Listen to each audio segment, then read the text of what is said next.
Toto. Mate, I actually thought in the first half he was close to my best player.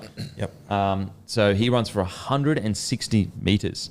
But you've got some thoughts on Toto? Well, if you read these stats out and you said these were a winger's stats at the end of 80 minutes, you'd be like, what an unbelievable game. 22 runs, 213 metres, 87 post-contact metres. That is ridiculous, like, you know, for a winger, full stop. He did that in 57 minutes. So, look, bit of a mini hot take here.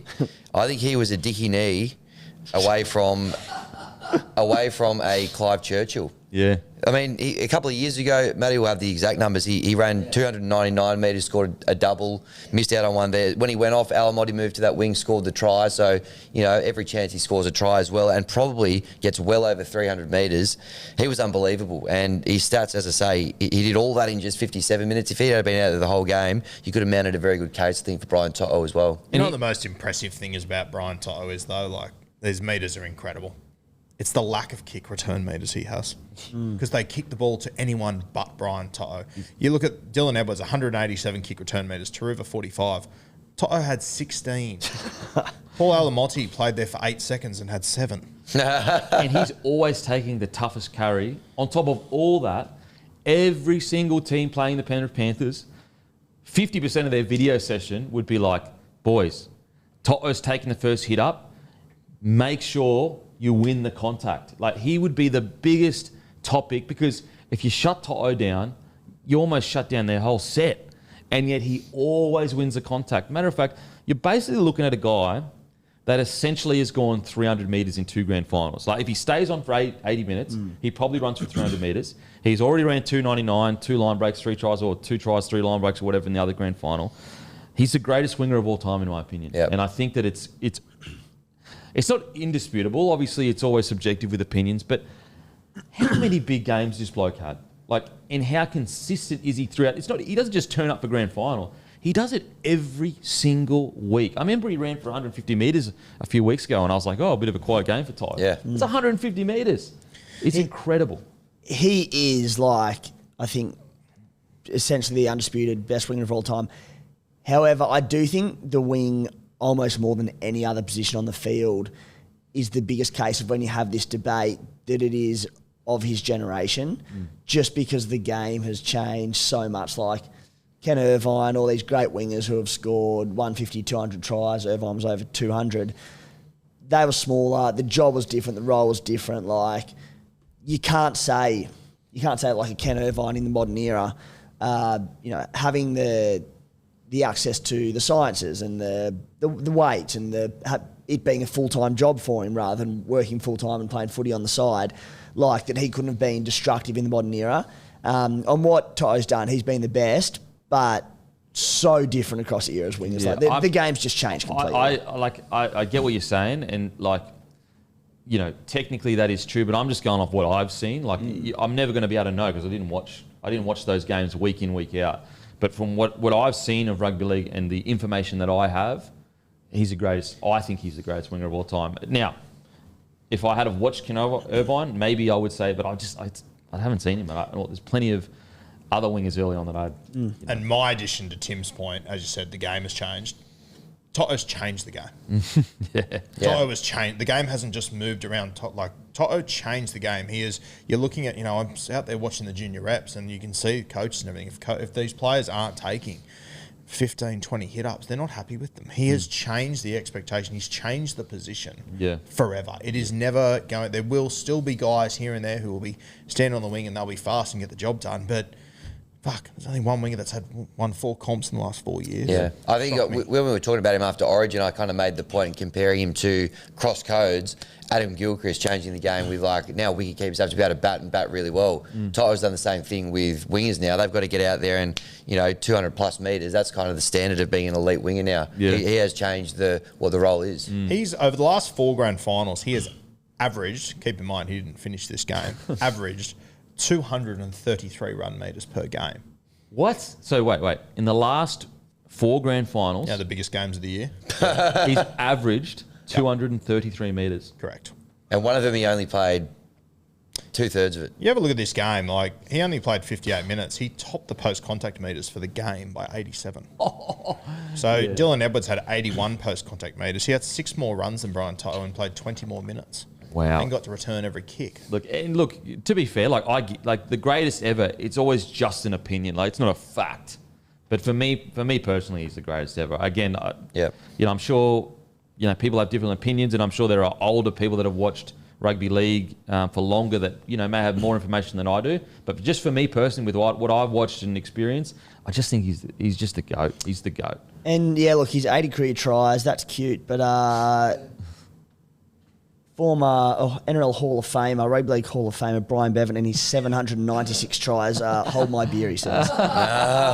796 tries. Yeah. Hey, well, look. Something about the Bryans on the sting. How many post contacts? Yeah. How many minutes, mate? Probably about 120 for his career. Yeah, mate. I just think he's so incredible, and that is just a crazy stat. 4 grand finals. Like, you're going up against the best team in the competition, most likely the best defence in the competition, in an era where, every player is a good wrestler, and you're still making meters like that. That's insane. Sorry to go back to Brian Bevan, but on the Hall of Fame NRL page, he's described as the prematurely balding, wiry-framed, knee-bandaged Bevan. Okay, What a way to describe you got him, me, Timmy. He's the GOAT. The original Scott Minto. Yeah, he is.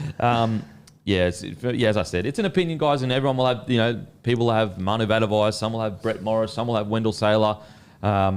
But for me personally, I think he's the GOAT. And I think the big talking point with Toto is similar to all these guys. It's simply the age he's at. Like, he's got so much more to come, and consistency too. Like this, Yeah. He doesn't just pop up in the big game. He does this every week. I don't know how his body gets through it.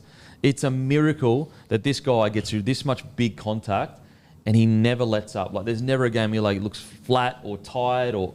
How weird was it seeing him injured last night? Yeah, when he went off, I was like, he must this? have broken done his ACL or something.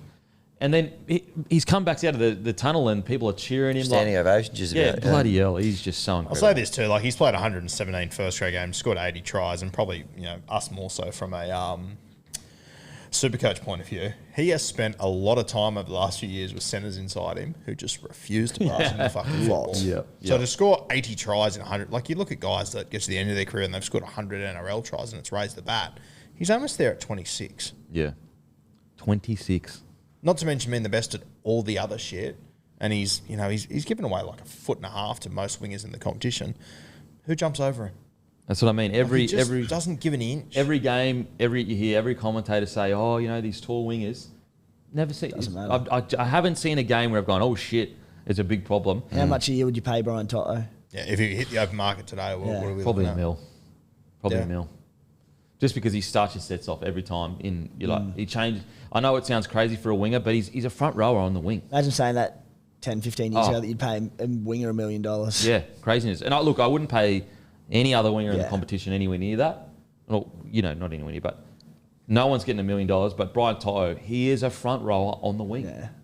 And he also, we're talking about his run meters or whatever. He made 7 tackles, had 0 misses on the wing. That's a stat that, you just don't even talk about. 7 tackles, 0 misses on the wing. That's good. Even thinking about, as you said, imagine saying you'd pay a winger $1 million. Even 15 years, imagine saying you would pay a winger more than a centre. Yeah. But I'm thinking through my head, there isn't a centre I'd pay more for than I'd pay for Brian Toto. Oh, 100%. He is just... And we haven't even brought up his origin performances. Well, I was about to say that. If you then take, you got that 233 run meters in the biggest games here. If you chuck in his origin, I reckon that goes up. Because he's averaged more than 200 metres a game in his Origins career as well. Yep. So that's not just against the best team. That's the best of the best of the best of the best. It's just incredible. And he walks around with a target on his back. And then the other thing you add to your value, it's just durability. Yeah. When you're paying that much, you want a bloke who's going to stay in the field. Well, he hardly misses games. Plus, such a good culture guy and Yep, he's good an upbeat man. fella, great locker room fella. He just ticks all the Also, boxes. I know he's quite big, but also a really good lesson. There was a period there where everyone just thought you had to be a 6'3" winger, and that's the way that the game was kind of going. But if you're a young fella out there that works really hard on putting on a bit of weight, Toto, he's not a big boy height wise, so They were still talking about that yesterday, about the difference in the wingers. They were saying like, that, they'll be a target for Warbrick or Coates. Haven't they? I could be wrong. Haven't they conceded the least tries off kicks in the competition to the wingers? What? The Panthers this year. Gut check. I'd say so. Yeah. I'm pretty sure. Very rarely do I see him. I'll double check it. I'm pretty sure that's the go. It's just like you got to throw the narrative out of kick height mismatches with Penrith wingers. It's not a thing. It literally is not a thing. It's literally not a thing. It's just it's a thing people like to say because it makes sense logically. Absolutely, but it does. The facts don't back it up. The facts don't back it up. And what's the key to his success? His grand final breakfast. You see that? I think Two he's Berkey telling burgers, porkies, if I'm being quite honest. A couple of litres of Coke Zero. Because he got asked about it after the game, and he was like, he's like, yeah, definitely, I'm definitely having those every single morning, no cap.